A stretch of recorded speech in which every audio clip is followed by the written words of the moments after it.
today on Dr. Phill. He won on Survivor, but now I've never talked to a guest that was closer to death. he's losing a battle with alcohol. Can you walk? I have challenge help. How drunk do you think you are right now? I had an entire bottle of vodka. He knows he needs help. Sandra Diaz is a two-time winner of Survivor. Sandra, so grateful that you're here. It's gonna be okay. Now, if he won't listen, The doctor told us that he is weeks, if not days, within dying. he won't survive. Do you know what it's going to do to your mother if she has to bury her boy? Of course I do. Why are you doing this to yourself? Let's do it. Have a good show, everybody. Here we go. I hate to see people suffering, and you've heard long enough. Stand by, Dr. Phill. Wilson, take I'm going to get you the help that you need. In 5, 4, This is going to be a changing day in your life. go, Dr. Phill.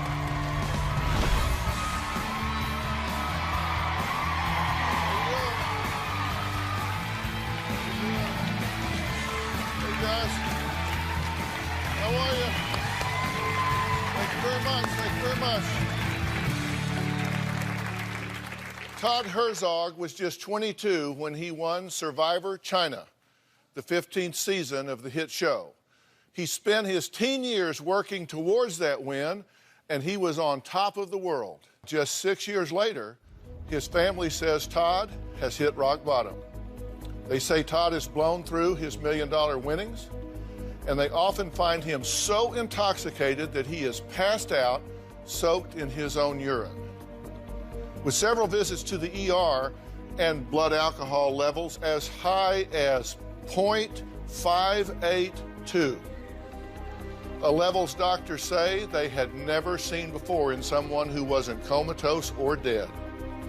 It's no wonder his family fears that if something doesn't change today, Todd is within days of dying. He told me, Dad, I would never shoot myself, but he goes, I guess I am killing myself slowly. I am killing myself slowly with the drinking. This is killing me. This is killing our whole family. He said, Dad, I'm gonna die. And I just said, Todd, I will not let you die. He will urinate all over himself in the bed. I've seen Todd drool, and I've seen him so intoxicated that he can't walk. I can help you walk if you want to try and walk. I'm really worried about Todd. My brother became obsessed with the show Survivor when he was a teenager. Todd would do Survivor challenges in the backyard. They had to eat perspired duck eggs and crickets. They would walk around in the backyard with their torches like they were about to go to tribal council. Todd began submitting audition tapes to Survivor at the age of 20. When Todd found out that he was chosen for the season 15, he was just so excited. Todd survived the 39 days because he mentally and emotionally prepared himself for it. When Jeff Probst said the winner of Survivor China is Todd, we all screamed. Todd won $1 million. Todd was recognized everywhere he went. I did notice that after Todd won Survivor, that he started to go to these events and people drank at every event and Todd began drinking.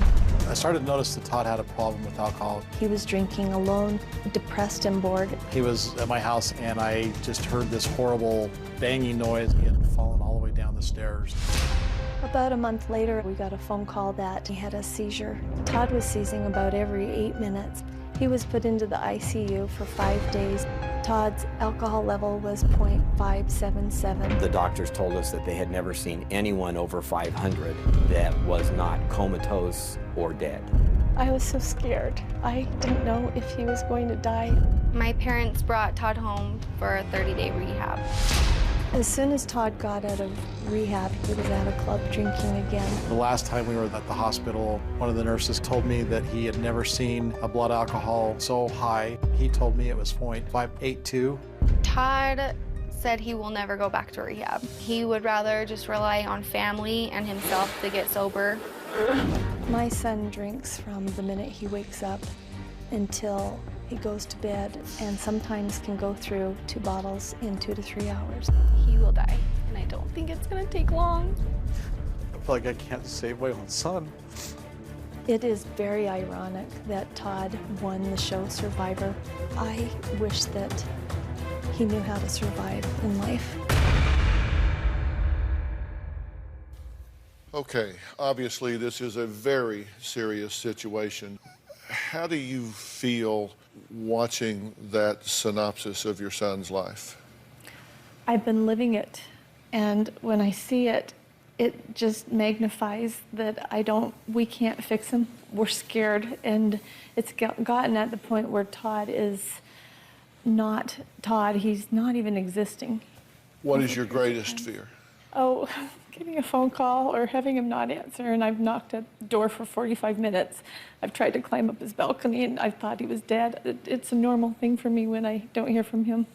Glenn, you've held him during the night, passing out, seizures, all of these things. What does this do to you as a father? Oh, it's devastating.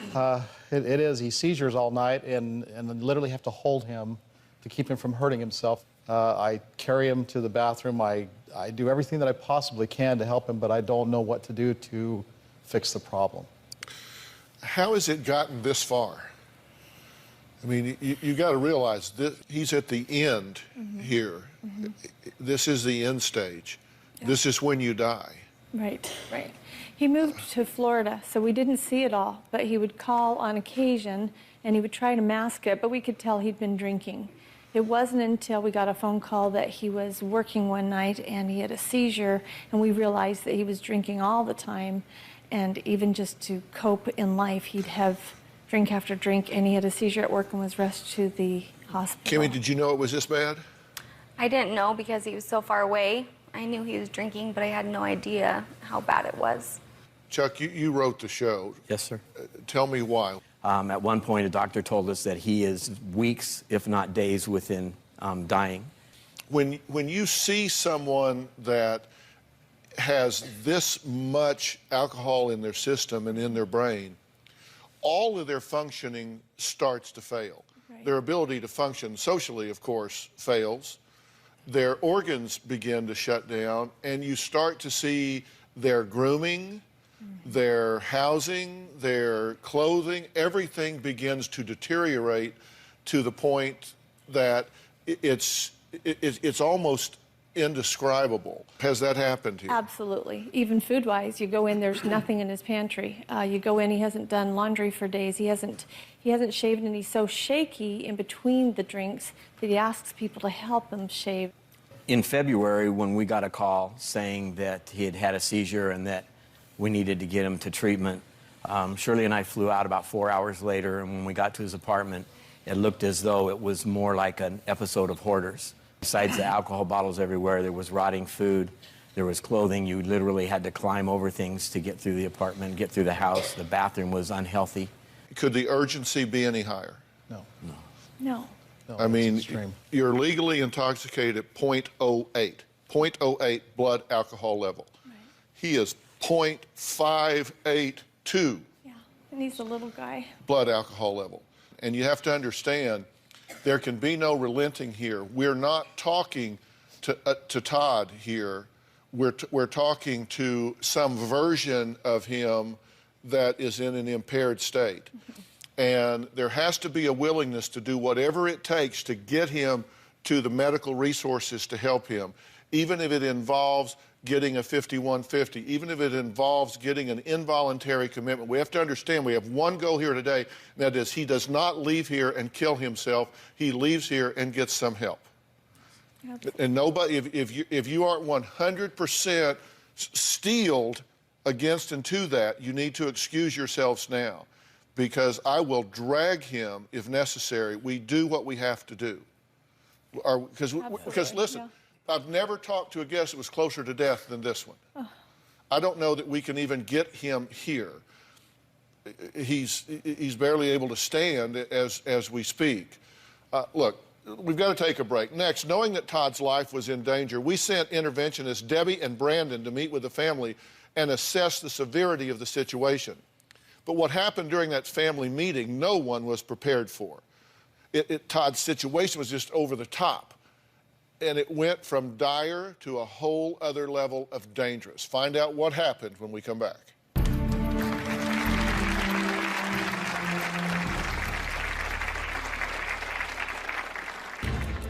When was the last time you had the vodka, the shot? Like 5 hours ago. I really need some. Do you have any shakes right now? I have shakes. My body is shaking.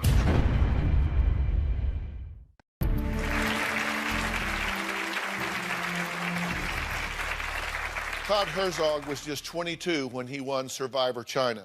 Now 28, Todd is struggling to survive his severe addiction to alcohol. His family says he drinks at least a half a gallon of vodka every day.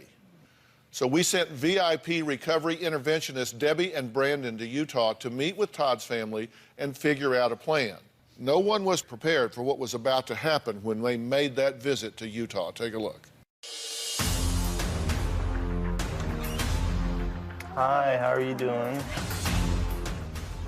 I want to get your perspective on what's going on. We've seen Todd deteriorate. Last night he started hallucinating, saying, I want to leave through that door. No, don't come in that door. And there was no door there. I've just seen Todd go so downhill that sometimes it feels like I'm dealing with somebody with Alzheimer's. It's been exhausting. He's trying to detox himself because there's a Survivor finale. It's really, really scary to watch him like this. Does he have a history of seizures? He's been hospitalized 3 times in the last 2 But as far as the seizures, yeah. Yeah. I'm always so scared I'm gonna find him dead one time. He seems like he's getting closer every day. And you're right, he is. He is slowly dying. He's drinking 2 bottles a day, I know that, sometimes 3. He wants to stop, but he's terrified that when he detoxes and has these seizures, that he's going to die. So in his mind, what he does is he keeps drinking so that he doesn't seize.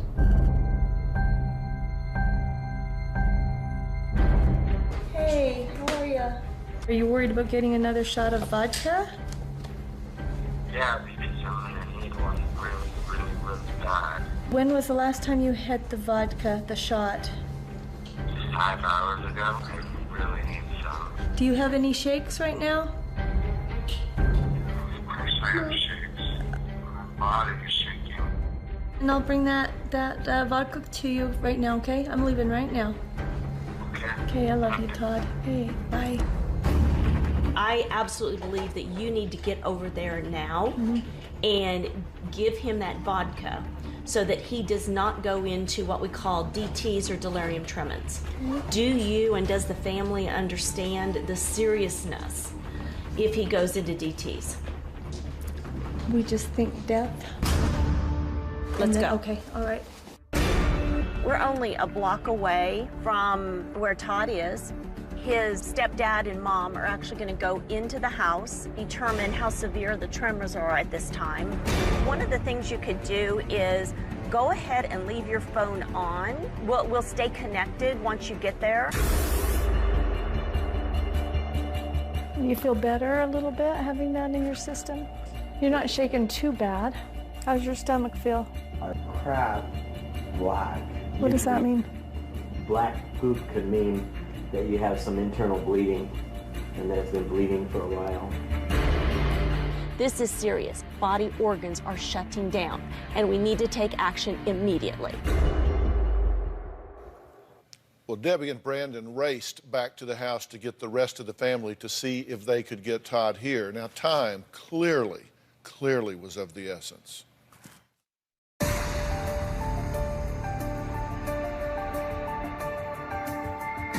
Just follow our lead. Everything will be good. Let's go. Hey, how you doing? Todd, we bought some folks. Hey, Todd, how you doing? My name is Brandon. Hey, how you doing, bud? This is my mother and business partner, Debbie. You mind if we all sit down and have a chat real quick? Go ahead. You got a lot of people here that care about you, and we're here because they're all worried. How long ago did you start the detox process? Yesterday, I I'm shaky, if you can see. These hands don't stay straight.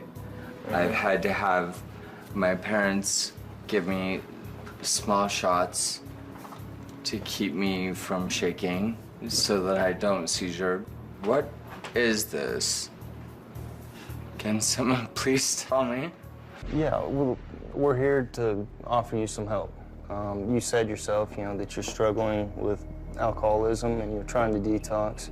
And we've been talking with all of your family, and they're scared to death, and we're here to offer you help. We're here to give you a chance. You know, I'm a recovered drug addict. My mom's also a registered nurse, and she's got some medical issues that she wants to bring to your attention. Do you have concerns about your health? Of course. Okay, what are those concerns? That I'm gonna kill myself. That's pretty much it. How? Drinking. The shakes. Are they tremors all over your body, or are they isolated to your They're all hands? over my body. And I keep my hands closed like this because they...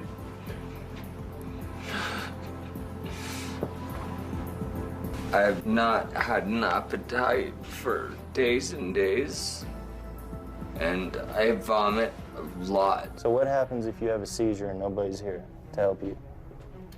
Then I die. Exactly. Right on. What am I gonna do? You're gonna come with us and accept the help. And do we're offering. what? Like, what is the help? Well, you know who Dr. Phill is, right? Of course. He'd like to meet with you, and he'd like to offer you his help. Dr. Phill? Yeah. Why the would he want to help me? Dr. Phill sent us here because he heard about your story. He's concerned about you, and he wants to meet with you. But I want to go on December 15th to what I have to do. What's December 15th?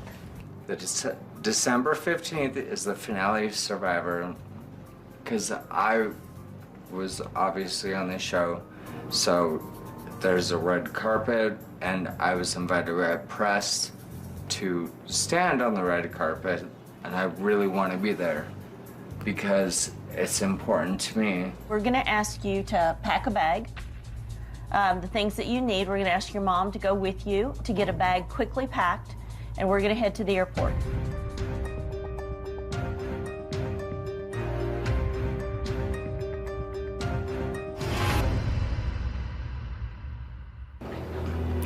I feel like I'm dying. And I don't want to hurt. I don't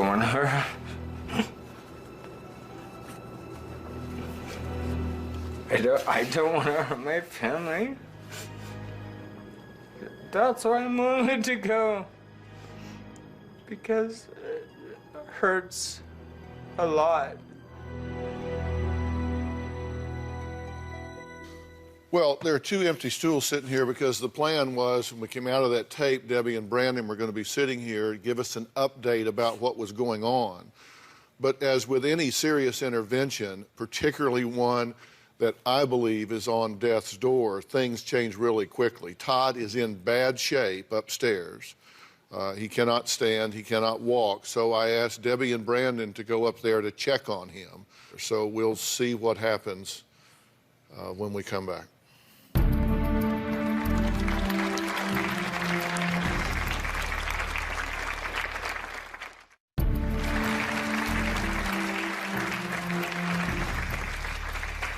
Todd was just 22 when he won the reality competition series Survivor China.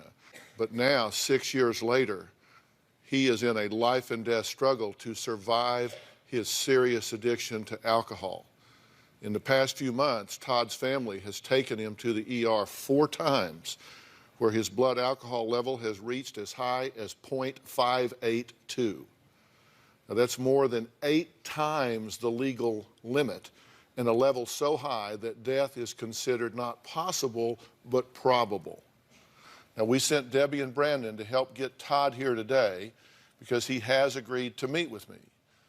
Now, before he comes out, I want to play a short video that he recorded just yesterday.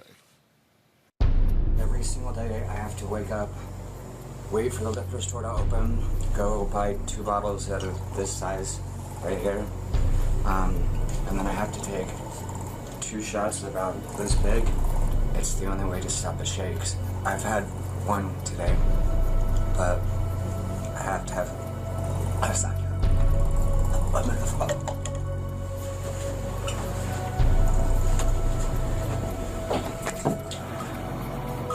It's a daily process that I have to do. I feel like crap.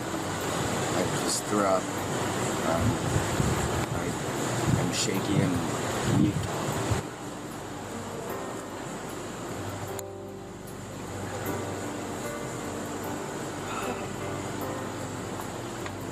I'm gonna need more in a lot, like 15 minutes probably. It's pretty sad. That's for sure. Well, I'm asked Debbie and Brandon to bring Todd out right now, and that's going to be a bit of a chore, but we'll do what we can here. Okay, come on. Shoot. Todd, Dr. Phill. Hi, I'm Todd. Nice to meet you. How you feel, man? Can you walk? Barely. I have to have help. All right. Sorry, I'm very... That's all right. Brandon, why don't you get over there and take Debbie's spot? All right. Gotcha. Yeah, I'll go.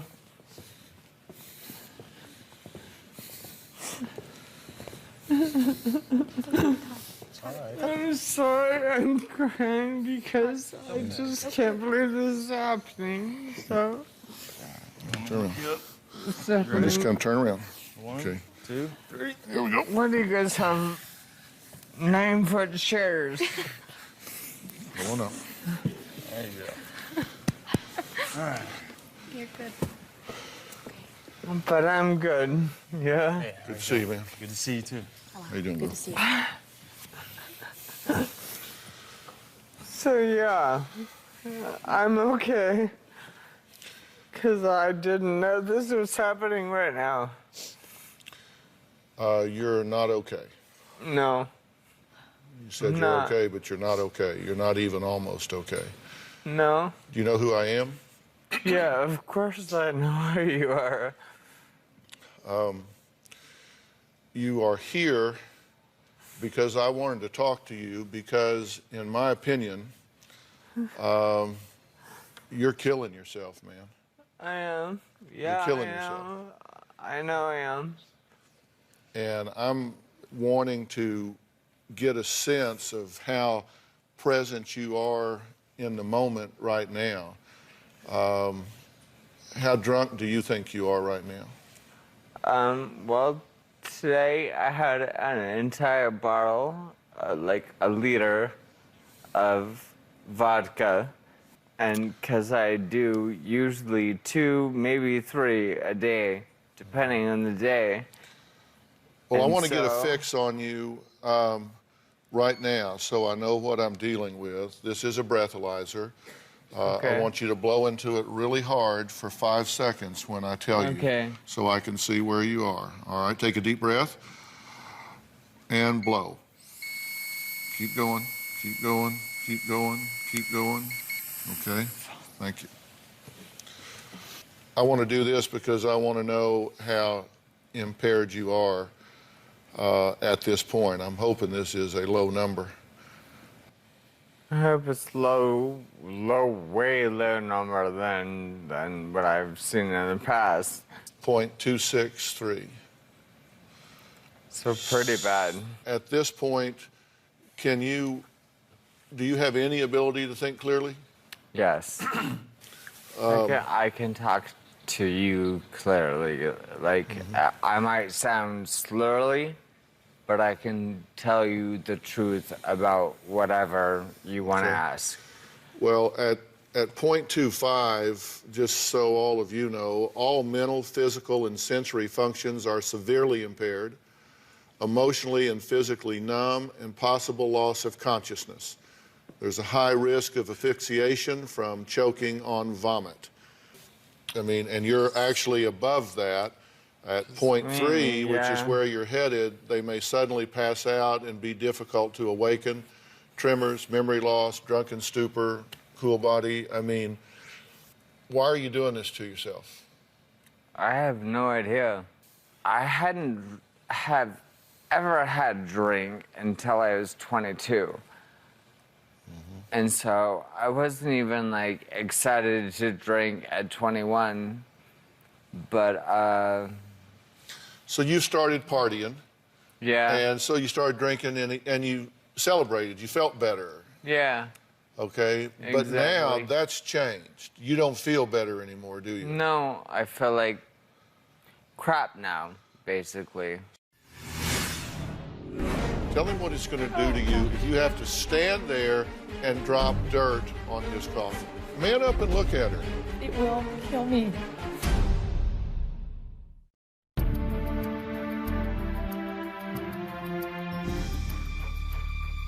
What's going to happen to you if you keep drinking like you're drinking? I'm gonna die. And you're drinking a lot. Yeah, and it's quite disgusting. And to me, it disgusts me because I have to carry the garbage bag out to the dumpster, and it's like cling, cling, cling, cling, cling, Yeah, cling. we'll put it up in the monitors so you can see it without having to move, but I put together a display of what you're drinking. That's Shoot, sorry. At the most 90-liter bottles, about 24 gallons of vodka that you consume in a month. That's how much you drink, right? And you say you don't want to go put those in the trash because people think... Because they hear the clink, clink, clink, clink when I walk out to the dumpster, so I walk out secretly, and I'm like, hopefully they don't hear me, and I throw it into the dumpster. And because if they don't hear it clinking, then they wouldn't know that you're drunk. Exactly. Yeah, because they wouldn't be able to tell from talking to you or looking at you. Exactly. I'm sorry to burst your bubble, but it's pretty obvious that that you're drunk, and you're drunk now. And you know, here's the bottom line. Yeah, I'm even drunk now. Yeah. Do you know what it's going to do to your mother if she has to bury her boy? Tell him what it's going to do to you if you have to stand there and drop dirt on his coffin. Now, here, man up and look at her. Don't I? Look at her. I'm trying. Yes, I I feel know. what I feel, you know. You look him in the eye and tell him the truth. It will kill me. And I will never, ever be able to face another day. I will wonder all the time how I could have changed it, what I could have done. And I would feel hurt. I would be a mess. And you're my boy, you're my firstborn, and you've been my best friend through the years. I don't think I could live after that. I think I deteriorate seeing you die, Todd. And I don't want that. I don't even want that to be a thought, but it has been a reoccurring thought for a long time now. I know. Do you care about her? Of course I do. Look at your father. What is it going to do to him if you have to bury your son? Stand here in front of him, please. Lynn, thank you. Look him in the eye and tell him. I told you that I am not going to let that happen. And I am not going to let it happen. Don't say that, because I can't hear that. Well, I'm not going to let it happen. I'm not going to let you die, and that's why I'm here. Kimmy, what do you want for your brother? You want him to get his life together? You want him to keep lying to himself? What do you want from him? I just want my big brother back. I miss being able to have a real conversation with you and being able to hang out with you and go do fun things. Now I invite you out, and there's always an excuse. And you never make it, and I just miss my big brother. Well, I'll say one thing is I'm so stubborn that I wouldn't be willing to come out here if it wasn't for you to help me and show me what to do and help me with what I have to do. And here I am. Well, we're going to test that in just a minute. We're going to take a break. When we come back, someone who Todd hasn't seen in a while is going to join us. she understands a part of Todd that no one else can. So- Find out who she is and what she wants to say to Todd when we come back.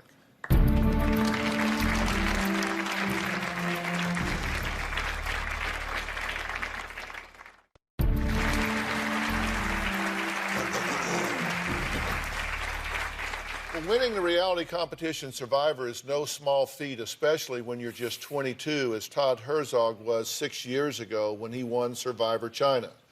Now, for the past few years, however, Todd has hit rock bottom as he struggles with a severe case of alcoholism.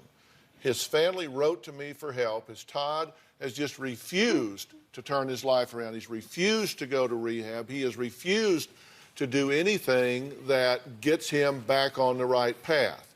Now, I want to add somebody to the conversation here right quick. Dr. Ian Smith from the Emmy Award-winning show The Doctors is here today. This is Dr. Smith right on the end down here. Hey, Todd. How much danger are we dealing with here with him? When I saw the numbers of your blood alcohol concentration, I was shocked you're still alive.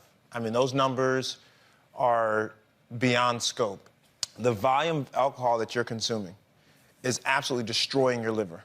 And when Dr. Phill says that you are close to death, I mean, even though you're talking and you're understanding what we're saying, that doesn't reflect what's happening internally. Physiologically, your body is probably 100 years old. So you understand, there are things you can't see that are going on with him that are important.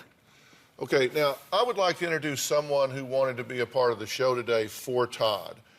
I want to welcome Sandra Diaz. She is a two-time winner of Survivor. Sandra's right here. Sandra, say hello. Sandra. I love you, Sandra, so much. It's gonna be okay, all right? You're the most wonderful person ever. Oh, you have to pay attention and do the right thing, okay? Thank you so much. Thank you. Sit back. Okay, we got him. Sandra, you can go back to your seat. Thank you, Sandra, for being here.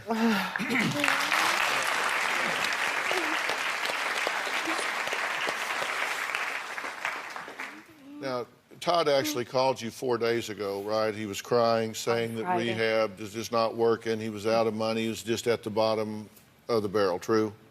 It's true. He called me and I said, Todd, you can come to my house. You don't need any money to come here. I'll help you as best as I can. We'll figure something out. If the treatments weren't working, maybe something, I don't know what I was gonna do, but if he needed help, then I said, come to my house.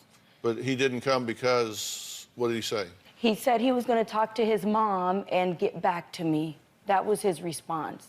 I just loved her because she glad. helped me because she's very, very, very blunt. Yes. Yeah. Well, very blunt. I'm like Blunt's big brother. Okay? Well, and I can be blunt back. All right, here's the deal. Okay, what's the deal? You don't have the right to do what you're doing. Right. You don't have the right to kill yourself. You don't have the right to keep abusing yourself the way you're doing. You don't have the right to break her heart, his heart, her heart. You don't have the right to break your sister Kimmy's heart. You don't have the right to do that. What you have to do is step up and get yourself straight. And the only way you're going to do that is to get yourself into the right kind of treatment program. You have to be willing to do whatever you have to do to get a grip and get yourself under control. You owe it to yourself, you owe it to your family, and it's something that cannot be put off 1 minute further. You can't just stop drinking. I agree, if you stop because drinking, if you could see kill this, yourself. I do see it. This is what I do when I get really nervous. Yeah. And so, like, that's what I'm doing is I'm listening to you and getting really nervous. I'm going to let him soak up a little of what I've said. And he has said that he won't go to rehab. He wants to do this on his own. Well, his blood alcohol level today alone is 0.263. So I'm going to tell him what I think about that and what I think he deserves when we get back.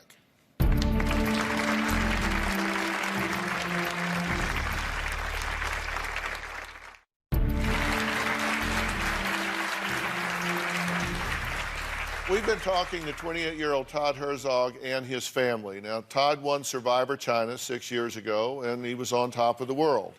Todd and his family say winning Survivor was one of the best things that ever happened to Todd. But now, as he is literally killing himself with alcohol, with ER visits and blood alcohol levels as high as 0.582, Todd's life is literally hanging in the balance. I mean, that's what we're dealing with. Here's what I want you to agree to do. I asked somebody to come here today. It's Steve Thomason. Steve, raise your hand, say hello. This is Steve Thomason right here. He is the director of the Arbor Treatment Center. He's here today because I want him, along with his nurse, to take you from here today to that treatment center to get you not only detoxified, but to also work on every element that you need to deal with that drives this drinking. This is not just a simple situation for you. It's more than just alcohol. What did you ask me? What day? Today. Now. Today. Oh, good Lord. Okay. You go from here with them to there. Steve, what do you want to say? Just at the Arbor, this is what we do. You know, it's obvious that Todd needs treatment, but so does the family. And one of the things we are so good at is working with the family as well. I want you leaving here today, and you're going to be gone for a good while. You understand that? I'm not going to sugarcoat it. How long is a good while? A good while. A good while is a long time to me because I got a lot of stuff going on in my life. No, you don't. Yes, I do. No, you don't. Yes, I do. You have one thing to do. I for and that's sure to stay do. alive. Is what I will say. You have one thing to do, and that's to stay alive and stay healthy. There is no other priority but that one. Nothing else matters but you staying alive and getting yourself healthy again. And I will get myself healthy. I'm glad to be here. Like, I'm very, very proud to be here, to be honest with you. And I'm going to ask him to look me in the eye and make a commitment that I'll hold him to right after the break.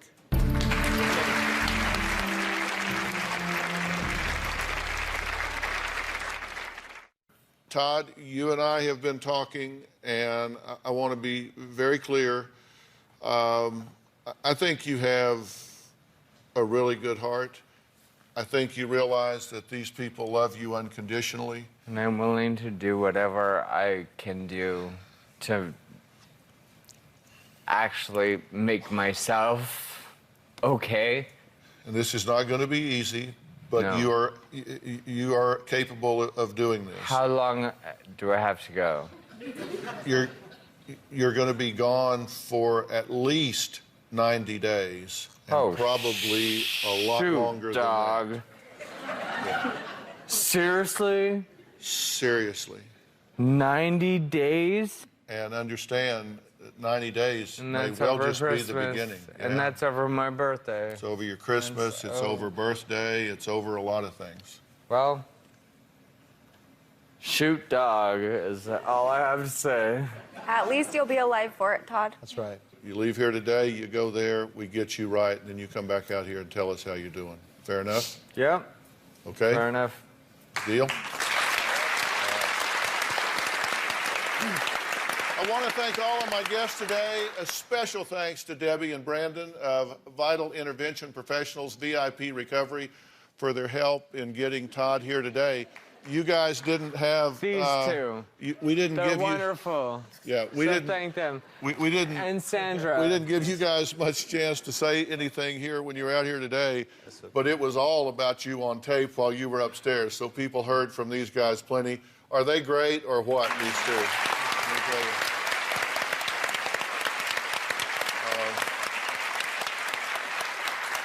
you. Debbie, how glad are you to see him in this stool here? I am so glad to see you here because you are a day away from death. How glad do you see him in this stool here? I'm real glad to see you here because you really need this. I mean, Don't make me cry. Body's shutting down. You want to get this done? Don't worry about part two. Let's get to part three. All right, also special thanks to Dr. Ian Smith and to Dr. Robert Jackson, Glenn's orthopedic surgeon, who graciously rescheduled Glenn's hip surgery so he could be here today for Todd. So we really thank him as well. And a very, very special thank you to the Arbor Treatment Center for this life-saving opportunity for this deserving young man. For more information on today's show, please go to drphill.com. Thanks for being here so long. Okay. Thanks, guys. Thanks a lot. So good. Appreciate it. Dr. Smith, thank you so much. Appreciate it. Thanks so much. Thank you, guys. Thank you. On Dr. Phill. This isn't just a battle of the exes. Both of you cheated in the marriage. Both of you lied in the marriage. It's an all-out war. Did you write a suicide letter and sign her name to it? No, not at all. The only way anything's going to work is if we're honest. Well, that ship has sailed. Mom has broken ranks. She showed up to court on my ex-wife's behalf. I don't get to see my grandchildren. We talked about you visiting her coming by. You moved to Florida and didn't tell me. Are any of y'all on medication? It's just one bombshell after another. Tanya is Doug's fiance. Fiance? Did you get her a ring? Oh, okay. Breaking news. Let's do it. Have a good show, everybody. Here we go. I hate to see people suffering, and you've heard long enough. Stand by, Dr. Phill. Hold on. Take I'm going to get you the help that you need. In 5, 4. This is going to be a changing day in your life. Go, Dr. Phill.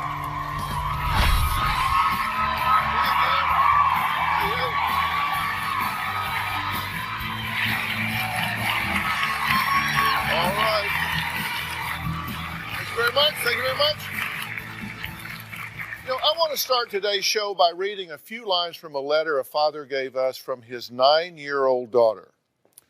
Quote, Mom, I caught you saying very bad and hurtful stuff about my dad. You are the person that is doing wrong. I want to know why. I am very mad at you and very disappointed at you. But the mom in question says her ex-husband manipulated the 9-year-old into writing this letter after their divorce. A fake suicide note, planting drugs, pretending to have a heart attack to gain sympathy. These are just some of the accusations thrown between ex-spouses Doug and Beverly. Both admit their daughter and 15-year-old son are caught in the crossfire. Take a look. I always thought we had a pretty good marriage, but love is blind sometimes. Our marriage started unraveling after my son was born. During the marriage, there were infidelities. I was unfaithful because my ex-husband was unfaithful. I actually had an affair. It was at a time that she had already told me that we're going to get a divorce. Doesn't make it right. I told my ex-husband about the infidelities, and I told him I did it to hurt him. And he exploded into a rage. He was very physical, punching me in the arms, the legs. I was very scared for my life. The main reasons that Beverly and I ended our marriage was the lying and the cheating. And she literally came to me and said, I'll quit the cheating, but I'm going to keep the lying. I've never heard anybody say that in all my life, and I probably never will.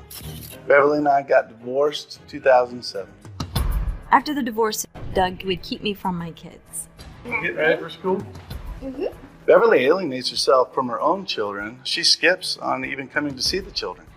3.5 years ago, our children described physical abuse from the mother towards them. I've never hit my children. I've never slapped them. I've never kicked them. I've never abused my children. We had a very ugly custody battle. Doug claimed that I used drugs, that I used alcohol. He even presented a suicide note. He faked my signature, and it was in his writing. She claimed that I wrote it, which I did not. My ex-wife actually went to my home and planted drugs and took pictures of us to present in court against me. I did find Doug's marijuana stash in the kids' playhouse. I don't use marijuana. It's just ridiculous what she did. My feelings towards my ex-husband are of disgust. I haven't hugged my children in 4 years. My kids believe that I'm the devil. It breaks my heart. I just want to be a mom again. All right, look. Do you have ownership in the problems here? Absolutely. Do you have ownership in the problems here? Yeah, absolutely, sir. What do you own? during the marriage, infidelities, that I'm not perfect. But after the divorce and with the children, I've really just poured my heart into the children and taking care of them. Right.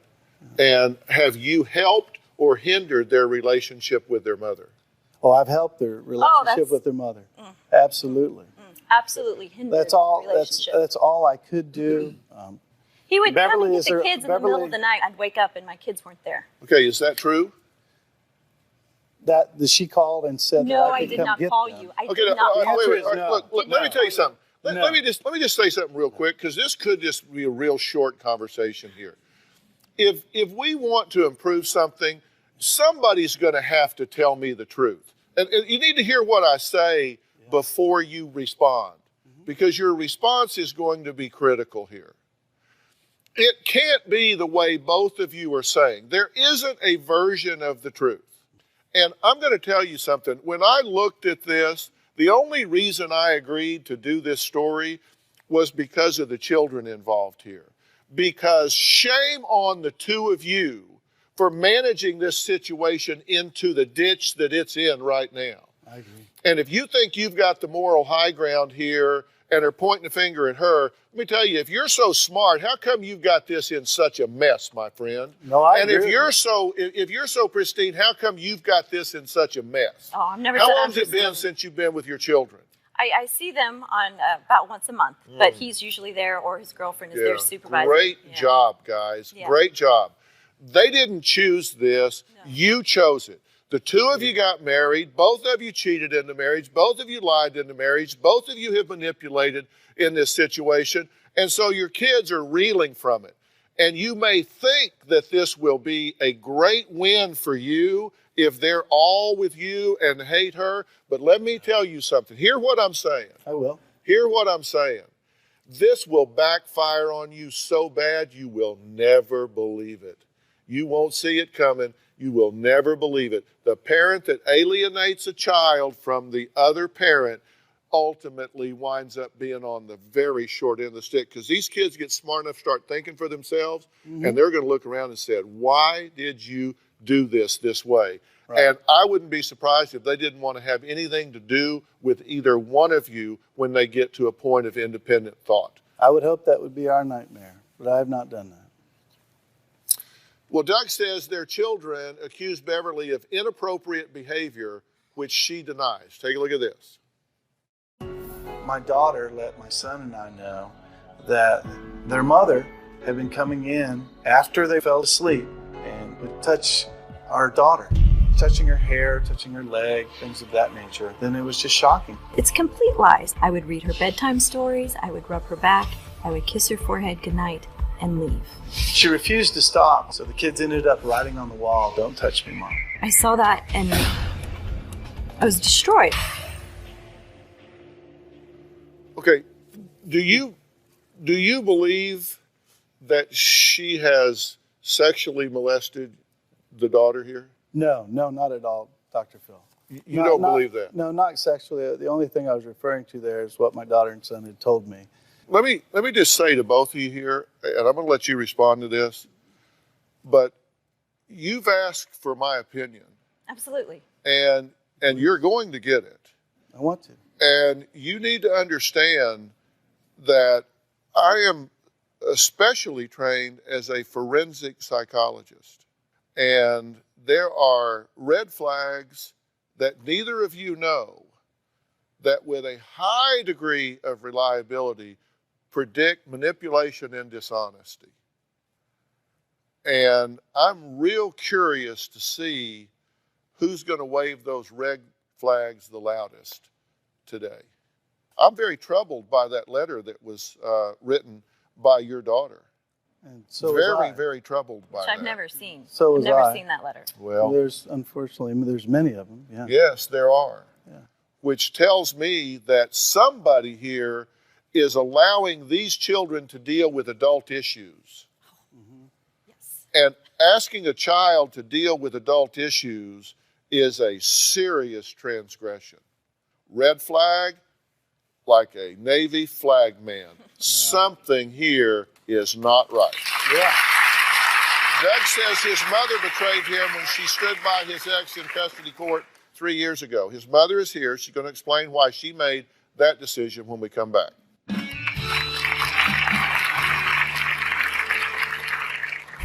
People might be surprised that I'm not blindly defending my son. At times I think the grandchildren are afraid of their dad. Doug dictates to them how they should feel, what they should think, what they should say. They're like little puppets. And later, hold on. So you decided the best theory here is I'll make up a lie. Oh yeah, I've been Send doing it to lies for the her. last 3 years. Huh? Yes. Beverly physically abused our son for a year and a half. At one point, she had our little girl participate in the abuse as she pinned James down on the floor. She had our daughter come over and kick James while he was on the floor. That's one of the worst moments in her life. Well, Doug and Beverly are ex-spouses who are serving accusations of abuse at each other back and forth like players at a tennis tournament. Tricia is Doug's mother, but she's sitting on stage next to her former daughter-in-law today. Why? Because she says her son is the problem here, not Beverly. Take a look. Doug is very controlling, narcissistic, and abusive. He is an extreme manipulator. People might be surprised that I'm not blindly defending my son, but I really think he's wrong in this situation. Doug was a very happy child. His behavior began to change when his father and I got a divorce. At one point, Doug came after me, bouncing me off of chairs, and he punched holes in the living room wall. It was a terrifying moment. That day was horrific for me. At times, I think the grandchildren are afraid of their dad. Doug dictates to them how they should feel, what they should think, what they should say. They're like little puppets. I fear that maybe I would be that mother someday that heard my son did something violent. This family has been in crisis for a long time, and we need help. Well, I definitely agree with Tricia about one thing. This family is definitely in crisis. Let's hear what her son Doug has to say about their relationship. Hearing that my mother thinks that I could possibly hurt somebody hurts me to the core. I've never harmed my mother physically. I never would. I see lots of similarities between my mother and my ex-wife. My mother's extremely judgmental and extremely unforgiving. I've missed so many birthdays. My mother showed up to court on my ex-wife's behalf. She didn't speak to me. I was shocked. I couldn't believe it. I was devastated and betrayed. I'd like to have my mom back. Her head's filled with lies and character assassination on behalf of my ex-wife. I've read all of your allegations, and I've read all of yours, and nobody is as bad as you each say the other person is and not currently in prison. Do you really think this is an evil woman? No, I know. I've known her forever. I don't think she's an evil woman. I think things and pressures have created this mess and made her act in a certain way. By his text last night, I'm sure he doesn't think I'm an evil woman since he told me I'm still very, very special and he liked seeing me yesterday. It's part of the manipulation. It's just so I'll be super nice today. No, not at all. Not at all. We ran into There's her no way that you can feel that way. And I want a relationship with my grandkids. Did you write a suicide letter? No, I did not. Okay. Did you write a suicide letter and sign her name to it? No, not at all. No, not at all. You referred to a letter that was presented in court. When we were trying to get the kids out of foster care, she he took it as stated that public it wasn't annihilation hers, of and me. it was hers. It was not mine. Well, we asked you for the letter, and you said you didn't have it. No, my attorney had it at one time, and he didn't Well, return it. attorneys don't throw away files. I agree. They don't throw away files. They don't throw away records. He If your dated attorney it. had it, then your attorney has it. Yeah. And we asked you for it. Why did you not bring it? Like I said, my attorney has it. It wasn't returned to me in the file. But you I could gave get him it the from your original. attorney. Just a matter of time. But Beverly's right here. She knows that that was her I didn't writing. write the She letter. denied it in court. And I certainly wouldn't date a She suicide. denied it. I've never written a She suicide denied note, it in court. Ever. Did you write the suicide No, letter? I did not. Let me tell you, Absolutely not. But nevertheless, Dr. Phill. No, listen, how does it nevertheless, make you hear this. feel? Yeah. Let me tell you, because I'm just telling you, it's amazing. what I'm trying to do is get you guys to change what you're doing. Because I'm telling you, if you came into a district court, in a family court, and I was walking by out there in the hall and they said, oh, Dr. McGraw, come in here. We're going to court appoint you and you're going to do this case right here. And somebody told me that there was a suicide letter that had been signed. Somebody would produce me that letter. I would get a handwriting analysis to determine who wrote that letter. And whoever wrote that letter would be a watershed event in my determining who was playing games here. And trust me, that will happen. And you have that letter in your custody, and if you fail to produce that letter, then it will be resolved to your detriment. They will assume that when you destroy evidence that it was to your detriment, and that will be a bad day for you if that happens. So I'm telling you, if the court gets involved here, if it was me, I'd say produce the letter. I want to see the letter, and I'm going to analyze the handwriting, and it's either hers or it isn't. And if it's yours and you're lying about it, it would go really bad for you, Mom. I understand that. I never And if it is yours or not hers, that would go really bad for you, Dad. I understand. I'm just telling you where you're headed here. I understand. I'm just trying to say. But we're here to learn how to be more civil and understand. No, we're each here other to better. we're here to Definitely, stop right? what's been going on. Absolutely. And somebody needs to tell me the truth. Where did the letter come Beverly, please let him know that I never it wrote was a your suicide letter. note. And we obviously have an attorney's And I name. didn't date it, and I didn't sign it. There were letters written by you, allegedly, apologizing to his parents and grandparents. Let me guess, they were typed? Yeah, they are Yes, typed. They're typed. Here they are. Okay. Yeah, I'm familiar. Is that your signature? And later, You gotta tell the truth. Be honest. I am being honest. Everybody's I am. For everybody. I am. This is the only way anything's gonna work is if we're honest. I would be We are happy. being honest. well, that ship has sailed.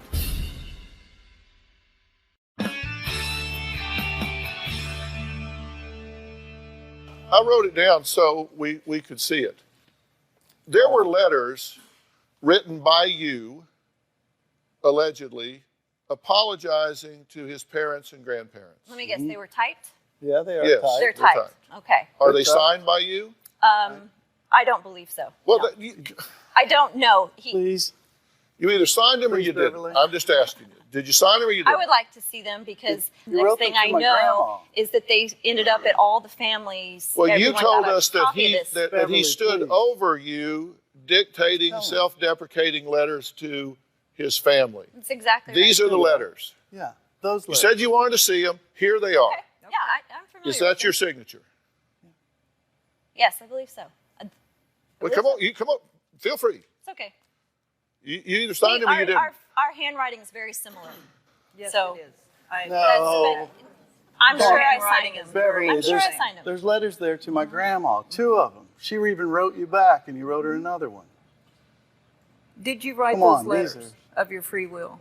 Complete duress, What's trying free to will mean? satisfy this man. And yeah, I'm sure I wrote them. I don't know if he altered them at all. He could have. He's No. very creative at creating documents. I'm low But tech. I will own up I'm to low it and tech. say that I wrote those I'm lucky letters. to work I haven't myself read up. them in years. I don't know exactly what they say. I'm trying to get a straight answer from somebody. Okay, I wrote the letters. I'm just right now, I can will just own up imagine to being it. one of your children.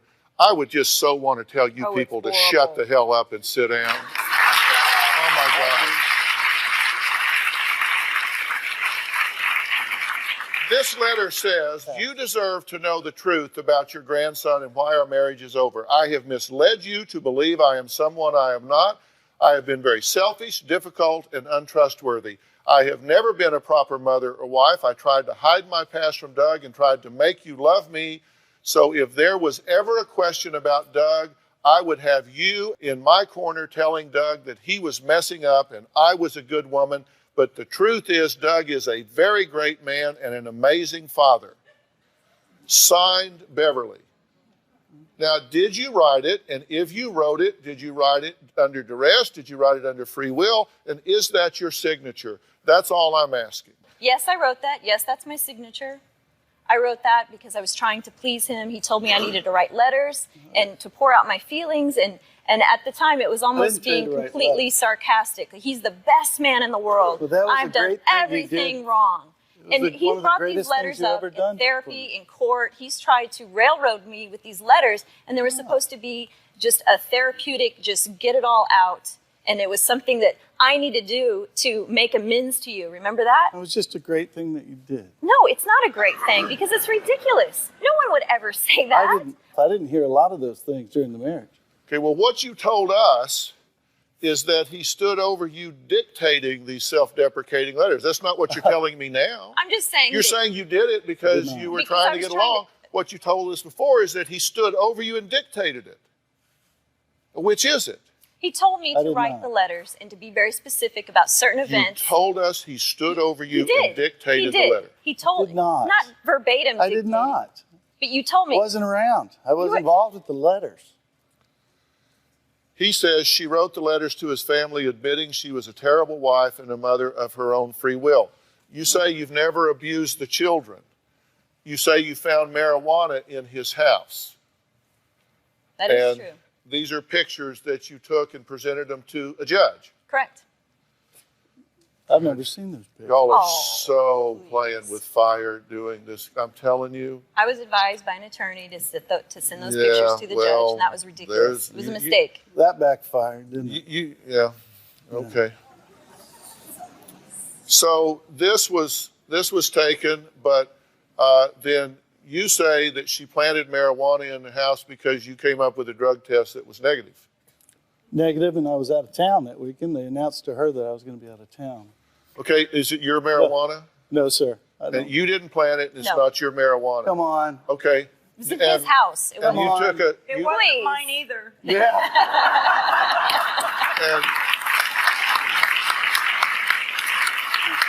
And let me just assume, I know this is probably insane to say, but let me just assume that you're both telling me the truth. How old was your son at this time? He would have been 12. Did anybody drug test him at the time? Yes. Yes, they did.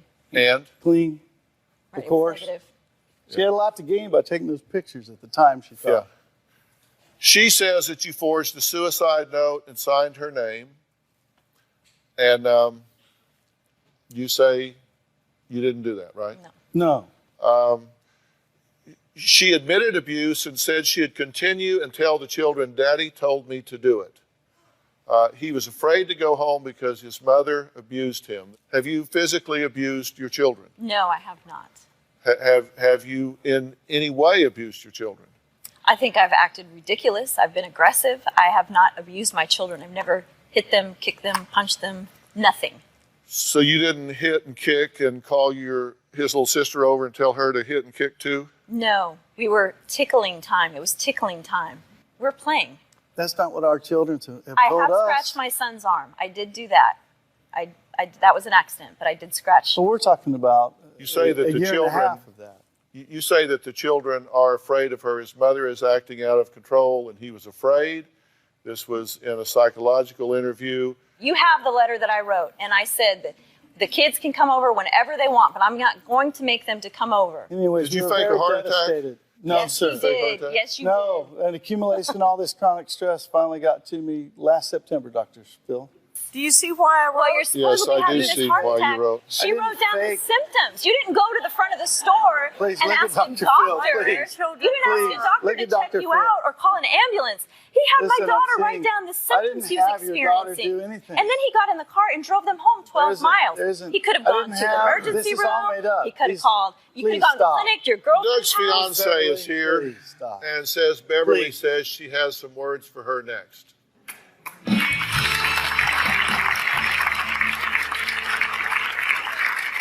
I am concerned for Tanya's safety because of my experiences with Doug. I know for a fact that he has pushed her and been very aggressive with her in front of the children.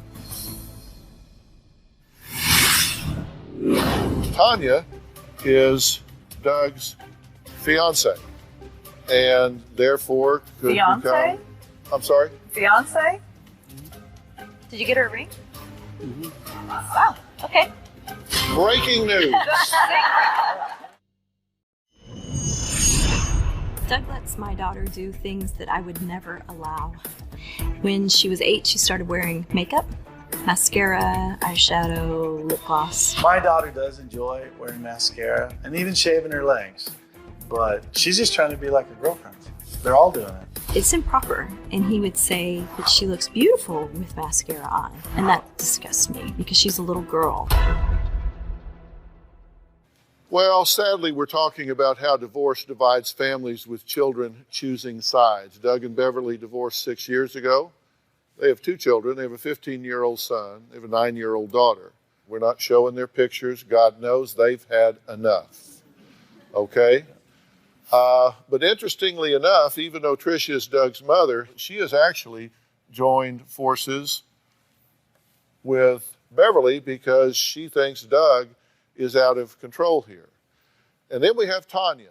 Tanya is Doug's fiance and therefore could become, I'm sorry? Fiance? Mm-hmm. Did you get her a ring? Oh, okay. Breaking news. Congratulations. Yeah. Well, I knew she had the cubic zirconia, but I didn't Well, know Tanya she is got a real Doug's ring. fiance, surprise, surprise, who says Beverly is sabotaging her relationship with the children. Okay, and I don't know if that's true or not, but we're going to find out maybe. Hell, who knows? Take a look. I've been with Doug for 3.5 years and we recently got engaged. I think Doug and Beverly have an unhealthy relationship as an ex-husband and wife. Beverly has told the kids that Doug is a drug dealer, drug user, and has beaten women. I think she was just trying to have the kids not like their father as much as they do. I don't believe the children would accuse their mother of abuse if it didn't happen. They're honest, good kids. Hey, guys. Hey. What's happening? Doug has never badmouthed Beverly. He always talks her up in front of the children. I have never seen Doug be physically or verbally abusive with the children. I believe Beverly is jealous of me. She has stated to the kids before that I am living her life and these are her children and I'm taking her spot. Who's this one? James? The kids started calling me Mom 2 months ago. I realized that their real mother is Beverly and I would love to have a relationship with her children as well. Well, welcome. Thank you. What do you have to add to all of this mix here? What I would like to see a relationship between Doug and his mother, and of course Beverly with her children. Why? That's what because she's the mother of her children. I don't want to see a healthy relationship between everybody. Right. Do you two get along? We get along for the children, yes. I help her when she comes to visit. Well, Beverly told the producers that Tanya passes information about Doug and the children to her without Doug's knowledge, which Tanya flat out denies. Take a look. Doug is definitely not aware of the fact that Tanya and I communicate regularly. She tells me that he's abusive to the kids, that he won't allow my son to have friends. I think he'll play it off like he knew the whole time. He will lie. But once he gets past that privately, he will be enraged. He will feel betrayed. He will be furious. He won't trust her. I doubt that their relationship will survive. That's a lie. You don't say that. Okay, what are you saying? They're thriving. They're thriving. There's students. friends everywhere.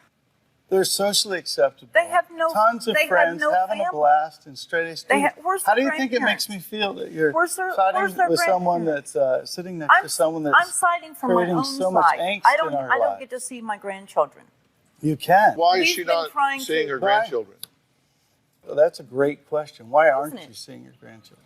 We talked about you visiting or coming by. I would have loved it. I mean, Never been invited. I've never I'm been sorry included. you felt that way. You I know you've moved, been told Douglas. that. You moved to Florida this Christmas and didn't tell me. Yes, Or- you were told. Of course. Come on, girls. No.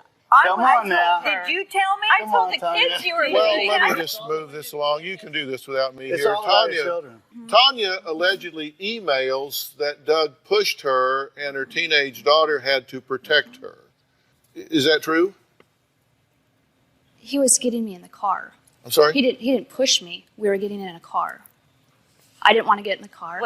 Tanya, please, what did we say? You No. gotta tell the truth. No, Be honest. I am being Be honest. honest. I am. For everybody. This is the only way anything's gonna work is if we're honest. We are being honest. Well, that ship has sailed. Tell the story.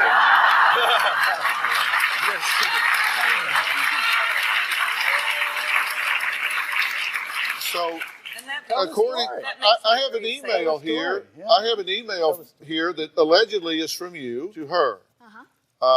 It says, from Tanya to Beverly, am in trouble, period. He pushed me, period.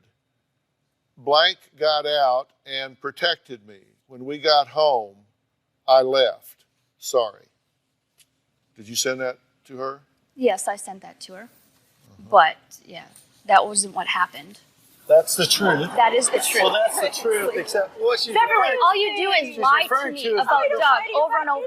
So, you know what? Hey, hold on, I get hold on, stop, please stop.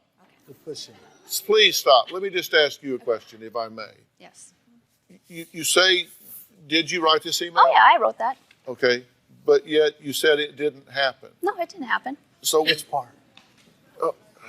So why did you write it if it didn't happen? Because every time I agree on how great a guy is or how good everything's going, it ends up going bad. So if I tell her it's going bad, then things go good during visits.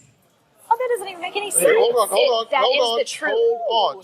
So you decided the best theory here is I'll make up a lie. Oh, yeah, I've been Send hearing it to lies for the her. last 3 years. Huh? Yes. Wow, that's interesting. Beverly says that she has been falsely accused of physically abusing her son. We're going to hear what the son has to say next.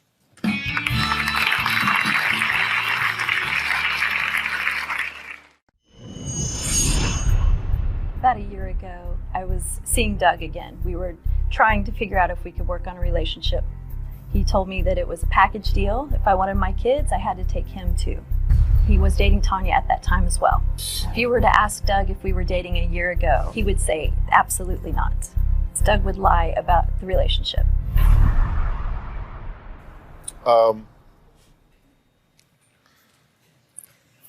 Okay, I came to his house, What are you and Tanya was there. My policy with her is always, I'll tell you anything you want to know, whatever stories you But want to when you ask. showed up that night, I hadn't seen you in months. Oh, whatever. What are You'd you just talking been about? talking to me. You'd been over to my house, and hadn't you've been been to wanting my to get back home together. in- No, I'd never in been a to your home. long I hadn't been to your But home. had you been in to 2 years. hers? Yes. Yeah, I visited before to be able to try to See, learn what about I'm the having children. trouble with This is is during the court custody. I understand, but you're like trying to sack fog. You know, it's like the closer you get, it just evaporates. You contradict yourself in your own sentences. You don't even put commas or paragraphs between contradictions. You just said, "Oh, I hadn't seen you in months." Well, I'd been to your house. No. What does that mean? I was talking about when she came to my home. I hadn't seen her. You hadn't seen her at your home. You meant to say I hadn't seen her at my home. Yeah, I hadn't seen her there. But you had seen her at her home. I had seen her previously before that at her home, yeah. Beverly, were you allowed just to When I drop was in dropping at them his off. house? Oh, never. No, I wasn't How about allowed. Somebody asked me a while ago why I never saw my kids at your house. The 6 years he lived in Joplin, you have to be invited to Doug's house. You can't just drop in and be a grandma and bring That's not true. cookies. Just say no. I'm a pretty friendly old boy. You can come over and help and sit down and have a conversation. My anytime you grandkids want. wouldn't call me Tricia if, I'd love if I that, had a as a matter of relationship with them. They wouldn't say, "Who are you?" when I run into I'd them love at the that. Home Depot store. I love Look, that. I have no Everybody doubt. talk to You my would wonder listen. if you have a How do you think that relationship makes with me? my ex-wife. How do you think that makes I'm me wondering if feel that's when my influenced granddaughter you. says, "Who are you?" I'm in wondering Home if that's Depot? influenced you having a relationship with my ex-wife. I want to know also if his concussion in football, did that do anything? That's in, to the head? that's in 1984. I heard that too. Would that do anything? Are you serious? In 1984? It was a very serious concussion. Are any of y'all on medication? I'm not. Would you Do would you you have consider it? We're not. She just said, "Do you have No, any?" I'm not. I'm reading my Twitter board up here. Why are they on the Dr. Phill show if they have all the answers? Good question. Hilly Bean 87 says, sounds like you all need to be honest with yourselves before you can work things out. There's too much drama here. Lucille Z says, these children need a hero. Yes, they do. Yeah, they do. Yes, they do. Yes, they do. And that's exactly Beverly and what I Doug's wrote. 15-year-old son says his mother comes off as sarcastic and rude. Let's hear what he has to say. My dad and I have a good relationship. Oh, hey, man. What's up, buddy? I feel like my dad and I can pretty much talk about anything. About a year after the divorce, my mom started taking her anger out on me. My mom would hit me or throw me down, and she always told me that it was my dad's fault, that my dad wanted her to do this. It became scary to go over there. The worst thing she did that hurt me was she told me that the day I was born was the worst day of her life. I don't think I'll ever forget that one. My dad has never hit me. My dad's never lied to me on anything major. In 1 year, my mom came to my school 3 separate occasions to make fiascos that were needless. I was angry and disappointed and upset all at the same time when my mom embarrassed me. Tanya is the closest thing I've ever had to a mom. I believe that my mom wants to see me only to make my life harder. Oh. What do you think about what he had to say? Oh, it's heartbreaking. It just breaks my heart because it's not fair to him. None of this is fair. And it's not true. It's not. That doesn't matter because that's how he feels and that's how he sees me.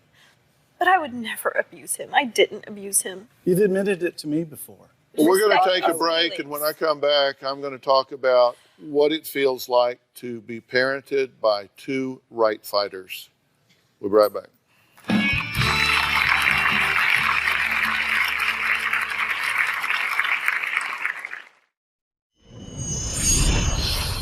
Beverly has always been honest with me. Doug has been evasive, omitted, and lied. Doug has destroyed my relationship with my children. We'll never have a relationship because he cannot share the kids with anyone.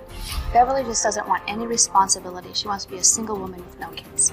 If she stopped trash talking me, I think she'd have a chance.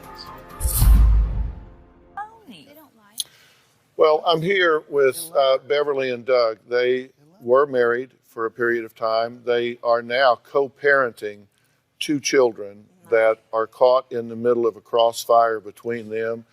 And the sad fact here is that agendas are being run by adults, but the price is being paid by the children.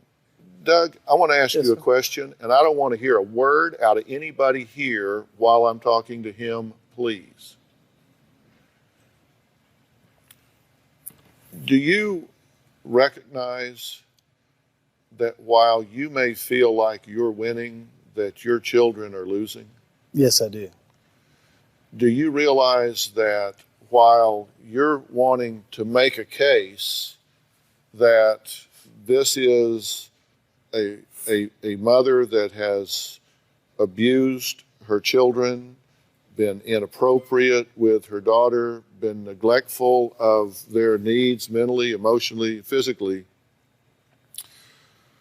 that these children growing up without their mother in their lives is hurting them significantly?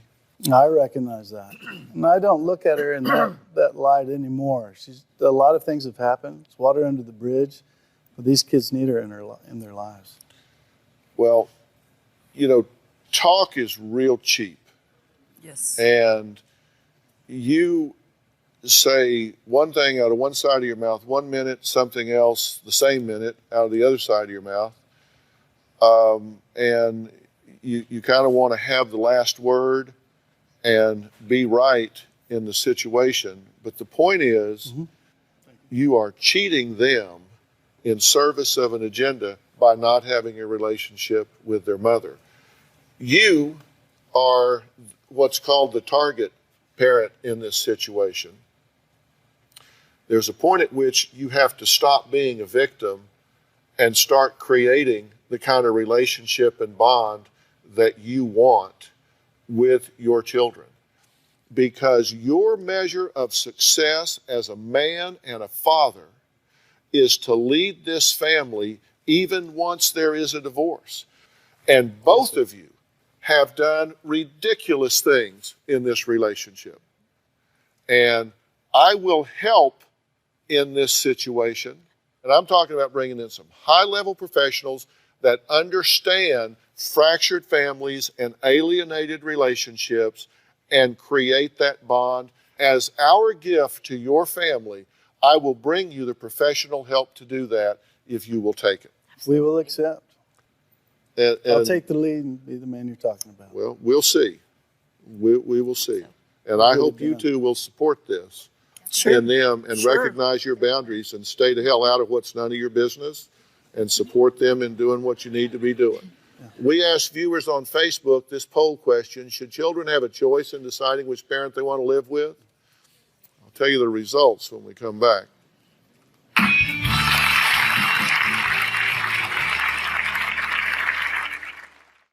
Well, we asked viewers on Facebook whether they felt children should have a choice in deciding which parents they want to live with. 78% said yes, 22% said no. Just wanted you to know what everybody out there is thinking. Guys, I hope you take very, very seriously what I've talked about here today. The behavior is yours, the consequences are theirs. And please don't be selfish. I want to thank all of my guests for being here today. These are teaching tools. If you see any part of your family in what happened here today, there you go. Thanks. So long. A teen mom whose parents don't trust her. Their religious beliefs are very overbearing. I installed cameras to keep track of what she's doing. She lied to Dr. Phill. Do you smoke marijuana? No. We did a drug test on you and you failed. What else is she hiding? For many years, I've had a secret. What did you say when you found out about it? You didn't go to the police? No, sir. My God, who are you people? Let's do it. Have a good show, everybody. Here we go. I hate to see people suffering, and you've heard long enough. Stand by, Dr. Phill. I'm going to get you the help that you need. In 5, 4, This is going to be a changing day in your life. Go, Dr. Phill.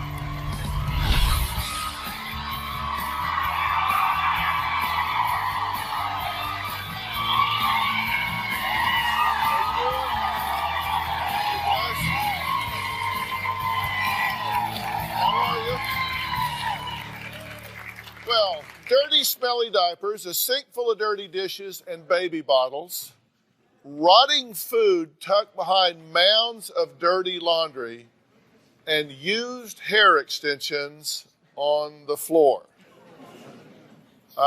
Imagine that's what you see when you walk in your front door. All that, plus your teen daughter sound asleep on the couch while her baby is crawling around unattended. Yeah, well, that's exactly what my first guest, Valerie, says she comes home to regularly. She says her daughter, Alyssa, is lazy and can't wait to take off and leave her baby with her mom as soon as she gets home. Now, Alyssa's stepdad, Greg, says Alyssa is an irresponsible parent who takes advantage of her mother, refuses to get a job, and doesn't even want a child. Not good. Take a look. At 17, Alyssa got pregnant, and I was just devastated. I was like, what in the world is going on? What has happened? I consider myself to be a very good mom. I do what I can to take care of her. Alyssa is irresponsible. Alyssa does nothing to contribute to this house. She just lays on the couch. My mom and Greg don't realize how much I do. They think that I'm lazy. Alyssa should be the one to take on the care, go to the store. I feel very frustrated. I am constantly picking up after Alyssa and the baby. Come here. I do take care of my child, and she thinks that I am a bad mom, but I'm not. The house is a disaster. Alyssa is a pig. She changes babies' diapers and just leaves them where they lie. I find dirty diapers on the floor, on the couch. Found a diaper on top of the toilet. Been sitting there soiled for a long time. They want the house to be spotless. I ask Alyssa to clean up after herself. She tells me to shut up. All you do is gripe. When I clean the house, she never says thank you. I feel like, why should I clean? She doesn't want to be a full-time mom. Alyssa calls her mother at work during the day and says, get home. I need you now to take care of this baby. She's driving me crazy. When I come home, all Alyssa wants to do is hand me the baby so she can go out with her friends. I have done my role as a mother. I feel like I'm home all day with Whitney, and so I feel like I deserve time for myself. All Alyssa cares about is smoking dope, getting drunk. I'm at wit's end. I don't know what to do now. I think both of them should just back off and leave me alone. Well, Alyssa says her mom and stepdad are religious extremists who make her life a living hell. They won't even give her a key to the house. Greg is very controlling and religious. Valerie and I are conservative Christians. I think Alyssa would have more focus in her life if she would have kept God in her life. I actually stood in the elevator at work the other day and said, Lord, please help me. I don't know what else to do. I believe following the Bible and those biblical guidelines is very, very important. Their religious beliefs are very overbearing. They believe that girls should wear long dresses and not cut their hair or wear jewelry or makeup. They have strict rules around the house. I have no television. I can only listen to Christian music in the house. Alyssa can have friends over as long as they're girls. My parents have never given me a key to my house. We have a keypad entry in the garage. I have timers I put on the garage, and if she's not in by a certain time, she is locked out of the house. I either have to sleep in my car or drive to my friend's house to stay the night. We lock our bedroom door because we don't want her in there. We have double deadbolts on every door. Special locks on all the windows. We installed an alarm system on the house because of Alyssa, because we don't know what she's going to do. They're trying to control me, but I can do whatever I want. I think my mom and Greg should trust me because I haven't given them any reason not to trust me in a long time. Are you lazy? No. We saw video of the house, which is unsanitary. Do you have responsibility for that? Yeah, I feel like every time that I do clean the house, they don't even say thank you, and they make me feel like it's not even my house. Yeah. How old are you? 19 years old. 19. And you have a child? Yes. But you're a guest in their home. Yes. But you don't like their rules, and you don't like their attitude, and you don't like their expectations, right? Yeah. Move. I can't. I have nowhere else to go. Exactly. What do you want to see happen here? What I would like to happen is that she would just get a job. I would be willing to keep Whitney in the evening when I get home from work if I knew that when she was leaving the house, she was going to work or go to school or both. And also communicate with each other because we don't communicate. Well, you don't talk to her much at all, do you? That's correct. Why not? It started a long time ago. I was kind of, in fact, I told her mother I didn't want to be alone in the same room with her because of any accusations that she may make that may cause me heartache down the road. So I just stay away from it. I got tired of her lip, the way she treats her mother. She doesn't respect either one of us. Well, Greg recorded what he says is a typical fight between Alyssa and her mom. Let's take a listen to this. You've been home all day, Alyssa. The least you could do is do the dishes. You can stop bitching. I can do it myself. All your crap that was there on the counter, I put it all away. Why would you bitch about everything? Don't talk to me like that. Don't talk to me like that. Don't talk to me like that. Alyssa, do not talk to me. Bitch, I can do it by myself. I don't need your help. I never do, never did, never will. Do you do drugs in their house? No. Do you smoke marijuana? No. Do you do any other kind of drugs? No. Have you ever? I have before. But not now. No. Are you high right now? No. Well, I'm wondering because you seem pretty energetic in the kitchen, and you seem very different now. And so I always wonder why. Is it that you're hiding something? You're a little overwhelmed by the situation?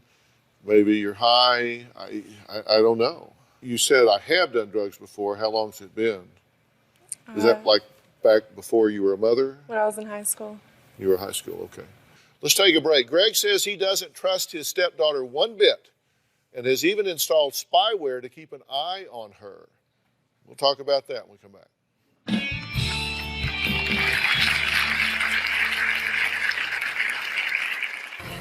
I have installed cameras that monitor who is coming and going in the house.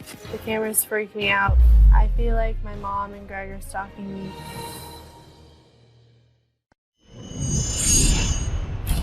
My mom and Greg keep track of my every move. I installed monitoring software on the computer just to keep track of what she's doing. It made me really upset. I have installed cameras that monitor who is coming and going in the house. People that she hangs out with are people that we don't agree with. One time, my mom called me telling me that I needed to change my clothes because I was wearing shorts. She was watching the cameras remotely from work. The cameras freak me out. I put GPS on Alyssa's phone to know where she was, and I didn't know she was safe. I feel like my mom and Greg are stalking me. I never know what Alyssa's going to do next. How can I help you? I don't know. I was hoping we could figure that out. Yeah. Do you have any questions for me? No? No. You understand you got to be honest with me. You understand you ought to be honest with me. Absolutely. Here. You raised her. That's correct. If she is, as you describe her, lazy and unkept and unmotivated and untrustworthy and so much so you're afraid to be in a room with her and disrespectful and got a bad mouth on her and lots of lip and won't get a job and all of that. You've kind of run this one off in the ditch, haven't you? Yes, sir. And your security measures are pretty extensive. They're pretty oppressive. You keep documents of her text messages and emails, right? You track those.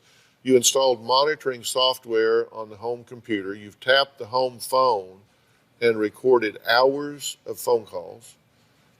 You've researched addresses mentioned in her conversations. You've installed motion detector cameras in the garage that sends a text message and email, so a 10-second video. That's correct. So you took pictures of a boy leaving the house as evidence. That's correct. The boy had been there. You installed key blocks on all the windows. That's correct. You double deadbolted all the doors. That's correct. You installed a home alarm system. Many people have that. You refused to give her a key to the house. You got to come in through the garage where there's a motion detector and a video camera. Okay, that hasn't always been there, but she's always had a way to get into the house. Unless it's 11 p.m., and then you'll change the garage code. So if she misses 11 p.m., she's sleeping in the car. As I said, it's not a flop house, and it's not a hotel, and she owes us the respect of telling us where she's at. If she's going to be a little bit later, that's okay, but we never get that. And then what did you do with that information? I mean, she did get pregnant. She does have a baby. So what'd you do about that? I refused for her to hang out with those people, but she didn't listen. She wouldn't listen. I've taken her car away from her. I've turned her cell phone off. But she refuses to listen to me. Then as a minor and now as an adult. Did you want to get pregnant? No. I didn't plan on it. It just happened. It doesn't just happen. It happens in a very predictable sequence. So how did that happen? Were you not taking precautions? No. So you did do it on purpose. I mean, purpose can be you intended for it to happen or you had a reckless disregard for the fact that it could happen. Either of those equal on purpose to me. So can we agree that you had a reckless disregard? Yeah. Well, no, don't agree if you don't. Are you being truthful with me? Yeah. Because I don't think you are. I asked you if you were doing any drugs, and you said no. We did a drug test on you this morning, and you failed. We tested you for marijuana, positive. We tested you for benzodiazepines, positive. Haven't taken anything. I'll admit I did smoke. I do smoke. I think that it calms me down. Why did you lie about that? I said we got to be honest. We got to tell each other the truth here. Are you doing any drugs? No. Are you high now? No.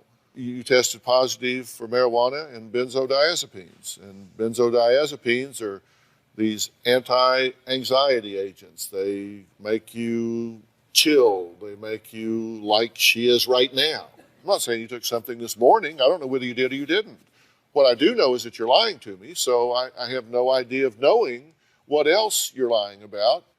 Just tell me so I can help you figure it out. Before I got on the show, I was drinking with my friends, and the next morning I was nauseated, so I took my prescription promethazine for nausea to make it go away. That might be it. Could be. I don't know. When did you last smoke dope? Not this past weekend, but the weekend before that. Yeah, it's not true. How do you feel about it? I'm shocked because I found it in her car, but it was all in marijuana was all in one piece, so I just really thought that she didn't do it because I found it all together. And I guess I was just in denial. Okay, I did. You found marijuana and you took that to be evidence that she wasn't doing marijuana. I know, it sounds silly. I know, sir, it sounds crazy. But because it was all in one chunk or however they make it, I just assumed that it was somebody else's, I guess. I don't know. So you found it in your car and you thought, oh, this must be somebody else's. I kind of thought that, yes, sir. James Bond here, did you ever test her? No. Well, if she twitches, you get an email.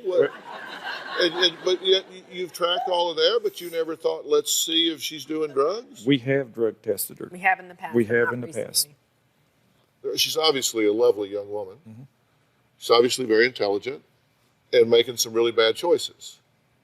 So I asked myself why.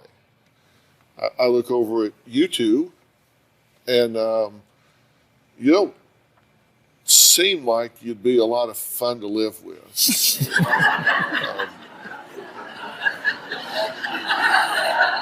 Probably true. Fair? Yes. Could be true. So what's causing all of this turmoil for this teen mom? Is the way she's being treated at home, is that the cause, or could it be something else?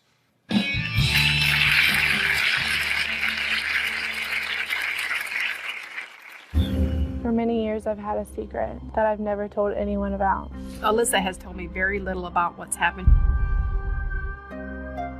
When I told people, half of them didn't believe me.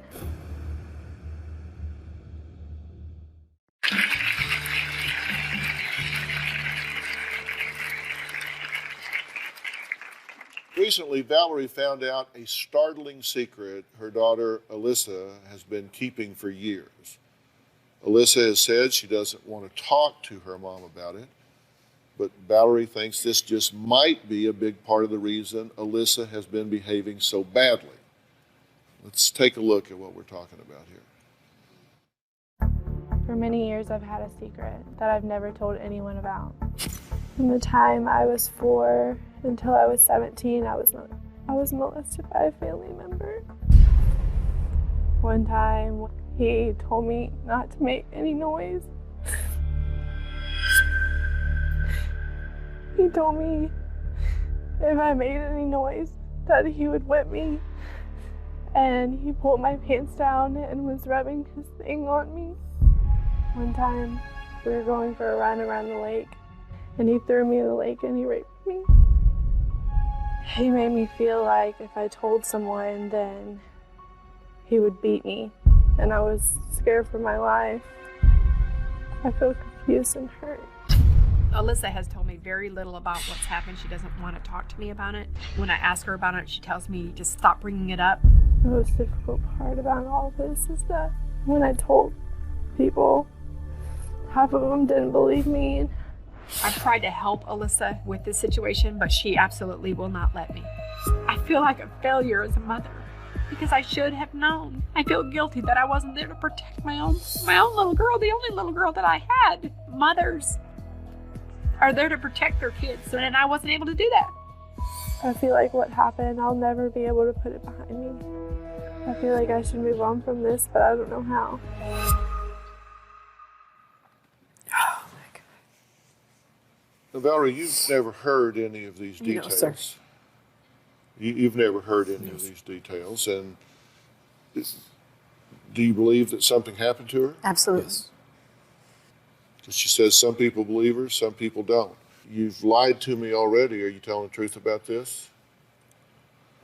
You said you didn't want to talk to your mother about it, but you did say that you were okay to talk to me about it. True? How long did this go on? Until I was 17. Till 2 years ago, you were being raped on a regular basis by a family member. When did it start? When I was about 4. How do you feel about all of this? Upset that happened to me. Angry that even though they didn't know about it, they still made me go over there. She knew that I didn't like going over there. That she did it as a punishment. Every time I would be bad, she would send me over there. And you knew what you would get when you got there. Oh my God. How do you feel about this? I feel like I said, failure as a mother. I had no clue. Had I have known, I never would have sent her anywhere to have her hurt. Never. And since you've learned about it, what have you done about it? Just told the person to stay away from me and her. I've tried to talk to her. I've tried to get her to go to a counselor because I felt like that's why the whole time that she was acting out as a teenager. Now I feel like that's the reason why. And I feel like a failure. I feel like I can't believe this has happened. I assume you've filed charges against this man. Well, I can't because she's an adult. She wasn't when it started. I filed 4 years old. Yes, sir. You haven't gotten her to a therapist. You didn't go to the police. No, sir. So basically, she reports being raped and molested for 13 of the last 15 years, and nobody's really done anything about it. I mean, just bottom line, that's the deal, right? Yes, sir. We honestly did not know. You know now. We know You've now. known for a good while. Well, we've only about a month. You do believe her? I believe her. Because she just lied about the drugs. I mean, this could be some big drama. You said you were afraid of being in the room with her because she might make accusations. That's exactly right. Is that That's because you true. think she's made these accusations up, so you'd just be the next target? I didn't know. I honestly did not know. I was scared of her. I rolled her out of bed early this morning, as you know, because I had her sit with Jack Tremarco right there. Absolute cutting-edge polygraph expert. I wanted to know if this was just more drama or if she was telling the truth about that. We're going to find out after the break.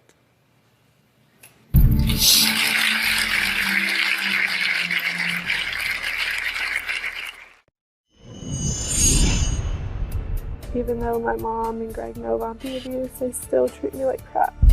I want to stop hurting, but I feel like Greg and my mom are always just making it worse. Because of what happened to me, I feel like the only person I can trust in the world is my daughter. Since Alyssa's family member denies the accusations, I invited former FBI expert polygraph examiner Jack Tremarco to give Alyssa a lie detector test. And I have the results right here. Because you understand, these are very serious accusations. The question you were asked, did a family member, and that person was named in the test, ever have sexual contact with you? And your answer was? Yes. Since you were born, did a family member, who was named, ever have sexual contact with you? You said? Yes. Then to be more specific, between the ages of 5 and 17, did a family member, who was named, touch you sexually many times? And you said? Yes. She was telling the truth to all of the questions. I believe. I am so very sorry that this happened to you. It's not your fault. You shouldn't feel shame about this. You shouldn't feel guilt about this. You are 100% a victim here. You hear what I'm saying? Yeah. This didn't happen once or twice. Yes, sir. This happened time and time and time again. Are you telling me you had no Honest idea? to God, I had no clue.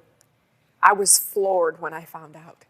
I honestly did not know. I would have stopped it. I would not have allowed someone to hurt my child. What did you think about this? It was like you kicked me in the gut when I heard about it. And I'm still numb even today. I just can't believe it. What have you said to her about it? When I first found out about it, I went up to her and apologized to her for not knowing. Apologizing to her for not protecting her. What did you say when you found out about it? What did you say to her? I haven't said anything because I haven't really seen much of her, but I haven't said anything. You've been her stepfather for 8 years, and you find out that a family member has been raping and brutalizing this girl, and you haven't even brought it up to her? I failed. I have not even. God, who are you people? We got an email from you. Yes, sir. 2 weeks ago. She got pregnant at 17. It's no wonder.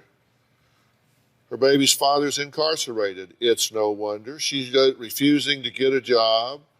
She leaves the baby with me. I bathe the baby, feed the baby. She keeps her during the day, but she always wants to leave and get away from me. There's dirty bottles in the sink. She refuses to clean her room. There's nothing more irritating to me than to work all day and come home to a messy house and dirty dishes in the sink. It's like this every day. She'll call me all the time getting off work. Where are you? Where are you? Oh, my daughter recently told me that she was molested and raped by a family member all through her childhood. I didn't mean for it to come across that way. It is what it is. And this is diagnostic to me. We've got to make a change. We got to get real here. The person that did this denies it. Alyssa's alleged abuser left her a voicemail that I thought was very interesting. Take a quick listen to this. You're saying that I did something to you. You need to make sure and tell your mama that's not true. And whatever goes on, you need to know that I love you and I need you to talk to me sometime. I don't know what's going on. All right, bye. Well, so where do you go from here? How do you unravel this complex and layered situation? Clearly, you're making some bad choices.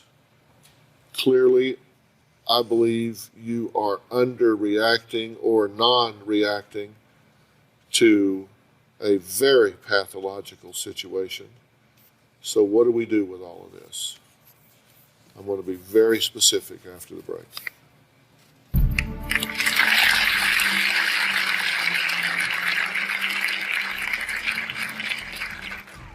I always have to remind her that I'm the mom and she's the grandma. I've asked her if I could just adopt Whitney. I don't want Greg and my mom to adopt my baby.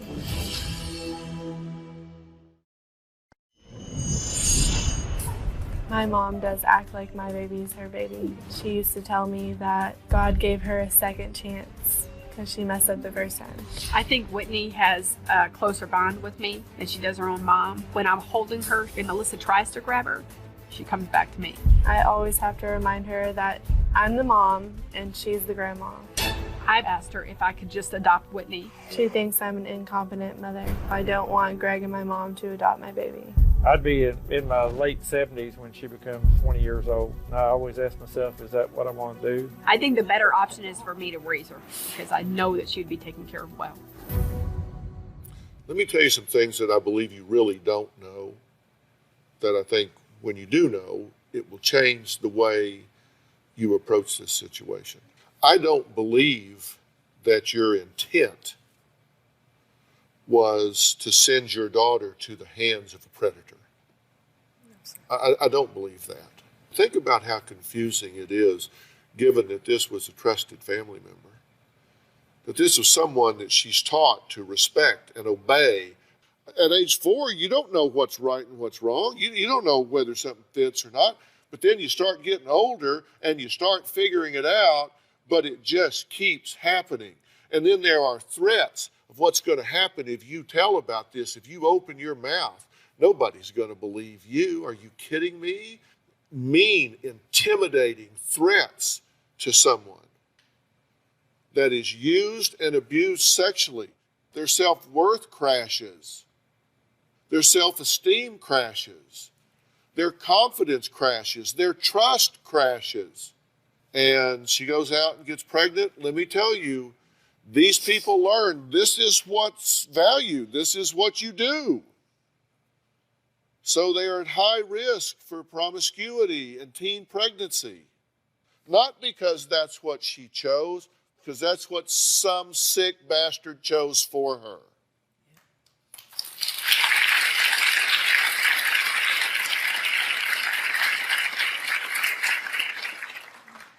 She needs help. Yes, sir. And you ain't going to fix it with a camera. You're not going to fix it with rules. You're not going to fix it by any of the things that you've been doing. All you're going to do is make it worse. Yes, sir. What she needs is somebody to believe in her. Yes, sir. Not just somebody. She needs you. She needs you. Yes. And not that it matters, because we just met, but I believe in you. You're here. You didn't have to come here. You didn't have to talk about this. You could have kept stonewalling this. But you found a voice inside. You found a way to give it a voice. And that means you're fighting back for you and for your baby. You need very specialized help to sort out what's real and what's not real, guilt and shame and anger and bitterness and distrust, all of those things that change who you are. I, for one, think you ought to prosecute this man to the absolute full extent of the law. I, for one, think you should prosecute him. I think you should put him in jail. I think he should be a registered sex offender for the rest of his life, because I'll guarantee you if he's doing it to you, he's doing it to somebody else. And you can save somebody else from being where you were by holding this man to account. But that's up to you. And that's not a decision you have to make right now. I want to tell you what I want to do. I want to get you that very specialized help. And I insist that you take it. Will you do it? Yes. Mama, you deserve it. You deserve this, and your baby deserves this.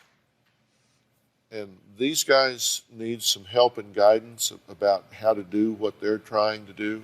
And I'm going to offer them those resources. Somebody that can tell them how to make this work. We have a deal? Yeah. You go. Okay, we'll talk more backstage. All right. Next, we're going to talk to a famous dad who worries his daughter is in danger for a very different reason. We'll be right back.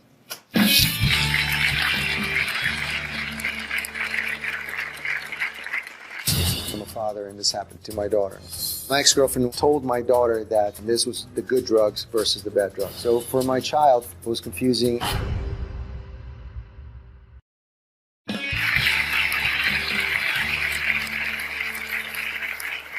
Well, he may have made a name for himself with his fab abs, and I know how that feels. But it's his role as a father that brought him to my show today. Take a look. Most people will probably recognize me from Calvin Klein campaigns, from acting jobs that I've had over the years. One of the biggest issues right now in the United States is medical marijuana.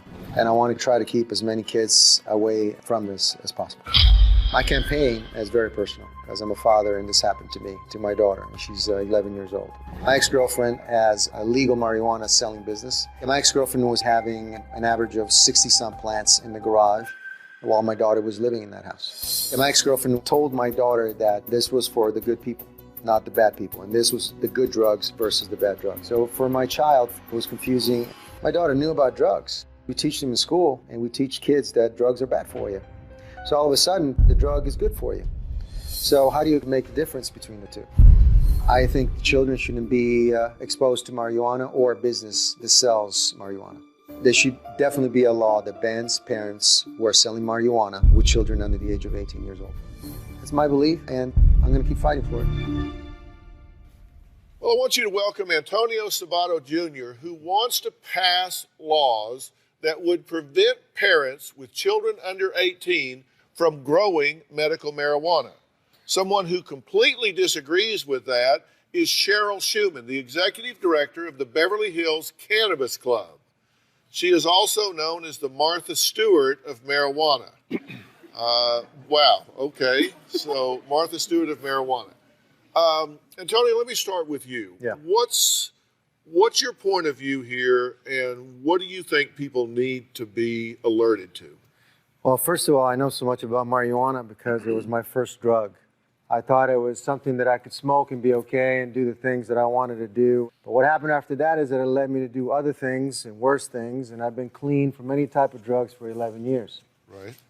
Now, recently, my daughter was very distressed. She was scared to talk about her mom having 60-some plants growing in the garage that she was able to see, and also she was smelling a lot of marijuana in the house, and she knew that it was bad.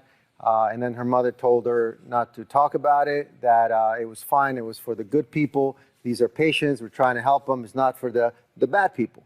But do you think it's appropriate for a 10-year-old child to know about the good stuff and the bad stuff? And then one day that child is going to turn out to be a teenager and going up to the mom and say, you know what, you've been telling me it's good for me, so give me some. Because I want to smoke some too because I can't sleep at night and my back is hurting or whatever. Right. And you disagree? I absolutely and completely disagree. I think this is really a custody issue versus a medical marijuana issue. When I started using cannabis legally as a medical patient in 1996, it was under the supervision of both my medical doctor as well as my psychiatrist.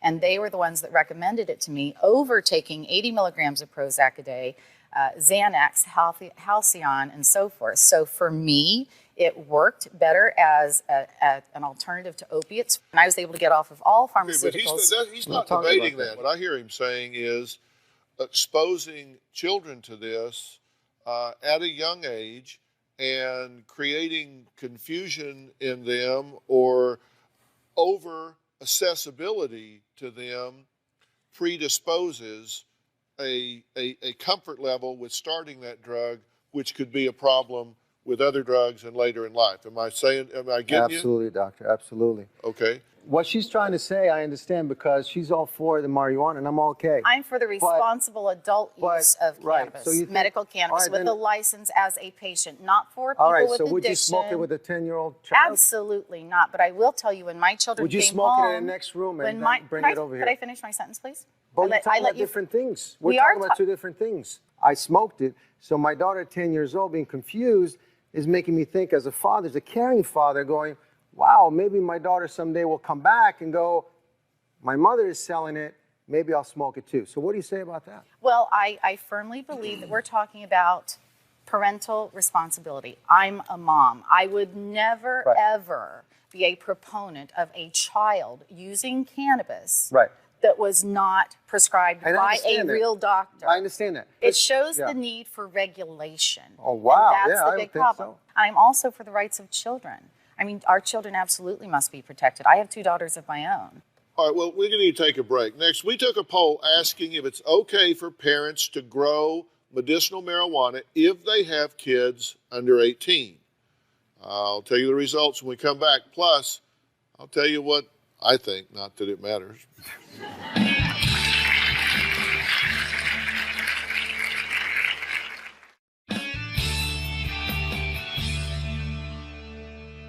We actually conducted a national poll, and we asked, should parents with children under 18 be banned from being able to legally grow and distribute medical marijuana? 61% said yes, they should be prohibited from growing it. 39% said no.